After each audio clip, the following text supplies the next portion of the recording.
Hello and welcome. So I thought today that I would show an updated version of my text-based game, which now has a graphical user interface. So it isn't strictly only text, but it's as good as. So I'm going to open up a command prompt using Anaconda. I'm going to change to the folder that the game is in and run the game. And when I run this, you'll see it does actually take a few seconds to load because it's loading in the neural network object and creating associated links between the player character and the neural network, which does take a little bit of time, but you will see the user interface come up relatively quickly. So we'll just wait for that. And you can see I've used an image of a dog as a placeholder. It's a nice image from Google. I will eventually draw some diagrams or scenes to put into here, and I plan to do that myself. I have drawn in the past, not an expert, but there we go. So in these input fields you can enter your details as in the pure text version. So I'm going to say Mr. Fryer. I can change my age to, I can either type this in or you can use these buttons, and it has a minimum value. So there's a minimum of 15 at the moment, and I think the maximum is 40. So if I try and go above 40, it won't do anything. So I'm going to set this to 25. And again, for the height, I can type this in or I can use the buttons. About 183 centimeters. I am male, and I can select the size as well, and that's all the same as it was in the previous version of the game.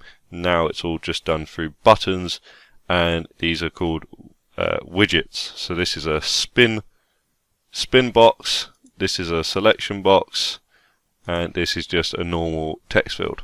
So if I click the create character button, I get some information. So I get some statistics based on how long my character has been alive, what the time is, health, level, XP, and some basic skills.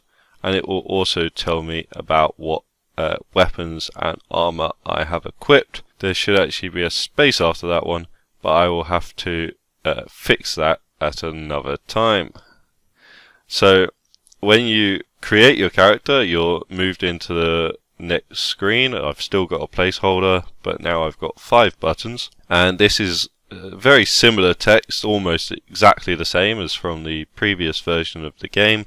I've just changed it. Instead of saying type A, B, C, D or E, I've now got buttons, so I could do away with some of that. So it sets up the game. I might change this in the future, but this is how it is at the moment.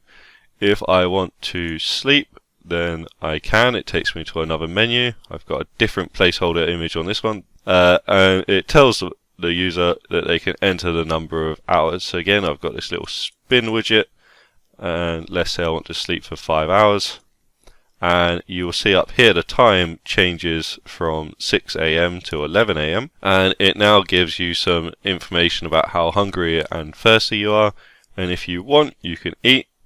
And in my inventory, I can see I have 5 deer scraps. Well, I can select however many deer scraps I want to eat, and then I can eat the food.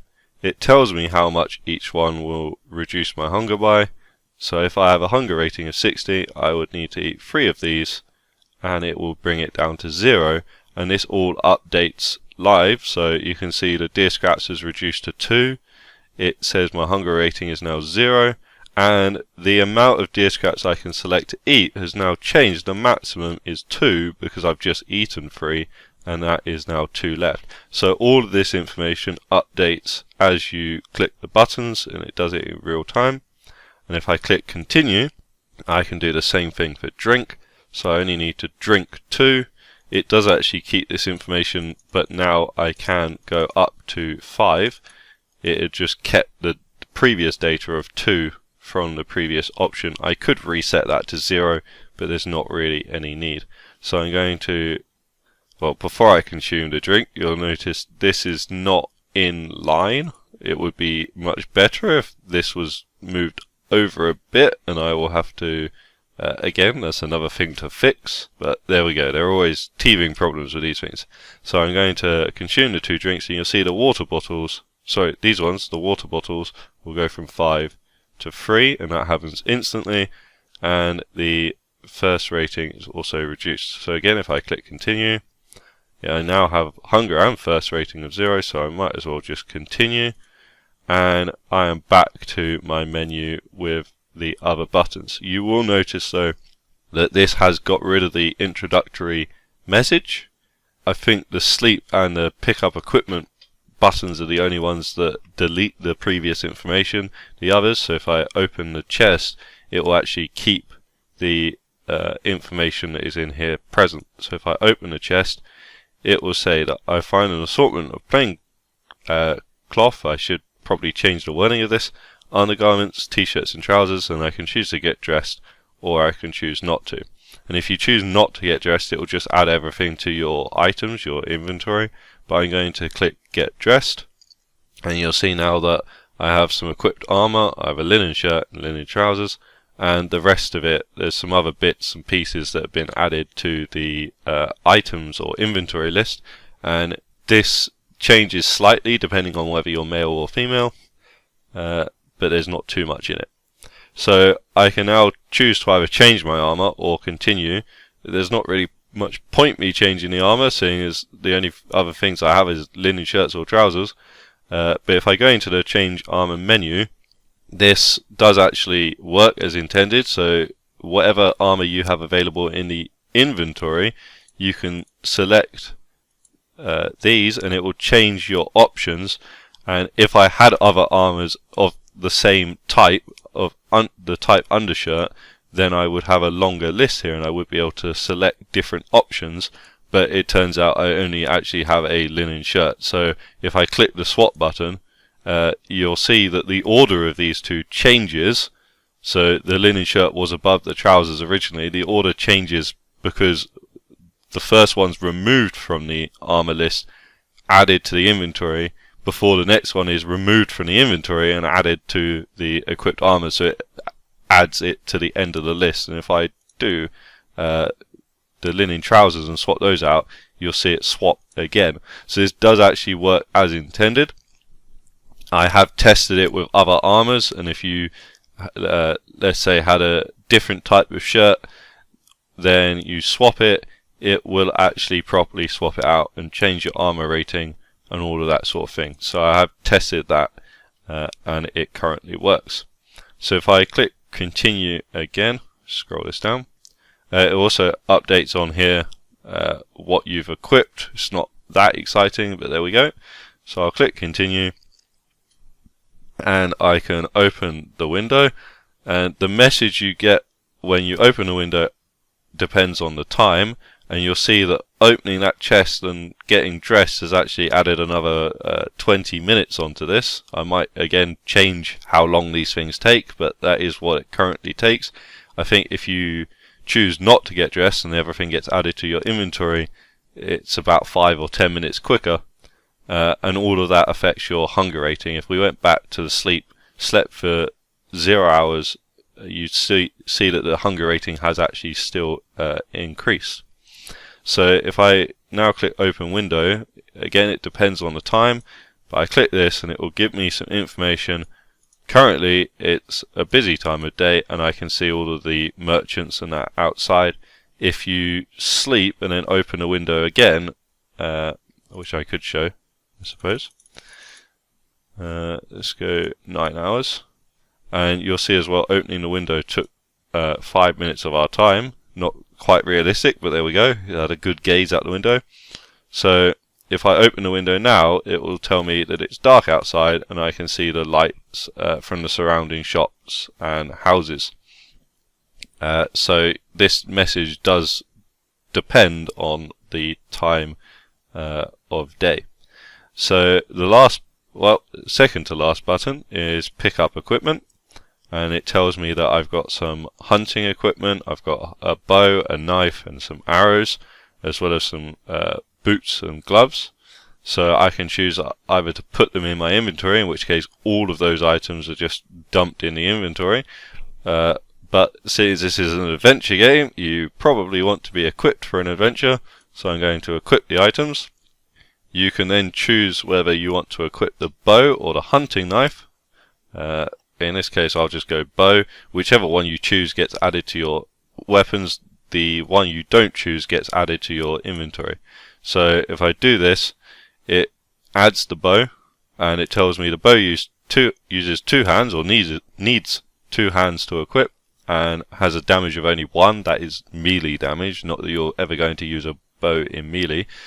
And I have 50 iron-tipped arrows, and those have 20 damage rating, but they don't require any hands. Obviously, you're going to use them in junction with the bow. If you choose the knife, then it will say the knife uses 1 hand. I think I gave it a damage rating of about 5, but I'm not 100% sure on that one. The numbers next to these items are just the quantities. So it says I have 1 hunting knife, 2 linen trousers in there. I've equipped the leather boots and gloves, and they give a different armor rating. And you'll see that my lower arms down here actually have an armor rating of 3, because that is including the linen shirt and the leather gloves. So in theory, that should be the other way around. That should actually be the upper arms that has the 3, and the lower arms should have 1. But again, more teething problems that I can fix. And my legs have a total armor rating of 3, which is both the boots and the trousers being added together. And it also tells me that I'm using 2 hands. An interesting note from the from all previous versions of the game, where I had just a text interface, there was none of this graphical user interface at all, you didn't actually pick up a knife. It told you when you picked up the equipment that you had a knife and a bow and some arrows, but you only actually picked up the bow, the arrows, and the 2 pieces of armor. There wasn't actually a knife. I simply had forgotten to create it. So when I was updating this to the graphical interface, I have now added in the wonderful hunting knife. And the last button that actually works in this is if you click to leave the room, and it tells me that I've left the room, and I go outside to the corridor, and it gives me some information about the upstairs landing of the inn that you're starting in. You can't actually, you can click these buttons, but they don't yet do anything. I haven't connected them, so this is the next step that I'll have to do. I need to connect all of these buttons. Currently these ones do nothing, so you get to this stage of the game and you are completely stuck. But obviously in the next few weeks that will be sorted, and I hope by the end of May, if we're lucky, I may have completed the user interface for everything that is needed to get us outside of this inn, because there's still a couple more stages in here. You have to, you can go through all the rooms in the upstairs, and then there's also a downstairs part, and there's several interactions that you can do downstairs as well. And every time I update one of these functions, so I want to go into another room or something like that, there's always some other functions in the code that calls that now I have to update, because what was happening previously was all of the text and all of the options and the inputs was happening in the command line, or if you ran it using idle, it would come up in idle, whereas now all of the output and all of the input is on the graphical user interface. So every single function that used to print or ask for input, I have had to rewrite or change the code for to allow it to interact with this graphical interface. And this may change. I've already changed the size of these boxes and the overall interface several times. I might change it again, but the more menus I create and design, the longer that takes. Because some of these windows are exactly the same, so you'll see this one has 5 buttons, same layout as the previous one with 5 buttons.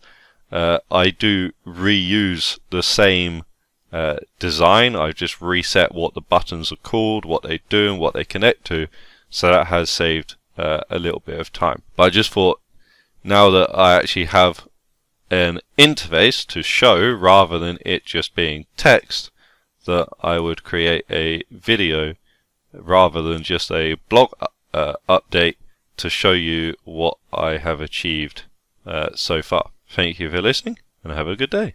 Goodbye.